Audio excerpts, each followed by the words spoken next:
Всем здравствуйте! Возвращаемся к нашей Весте, которая прошла 300 тысяч. Ну, одна из болезней — это у них скрип дверей. Блин, никуда от них не избавиться. Вот сейчас коллега покажет. Давай. Ну, если слышите, то очень хороший такая, веселящий звук, в общем. Смотрите, я сам живу за городом, и у меня 10 километров до трассы вот такая дорога, короче. Летом это пыль, это жуть, это все забивается, мыть заколебаешься. Чем я только не пытался смазывать.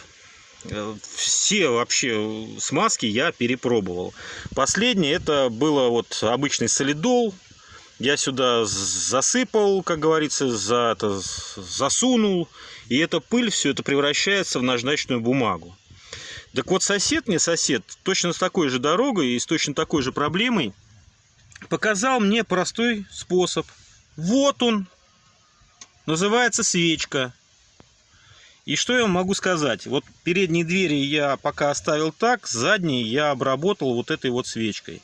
Обработал, ну, естественно, все вымыл хорошенько, все протер и смазал обычной свечкой. И пока проблем нету. Отъездил я примерно 10 тысяч вот на такой ситуации. Да, что касается скрипа, то летом он обязательно у вас появится. Зимой, осенью, там, весной нормально, когда сыро там и так далее. Летом, когда жара, скрип этот будет выносить вам мозг. Так что пользуйтесь. Очень надеюсь, что это видео было вам полезным. Всем добра и до свидания.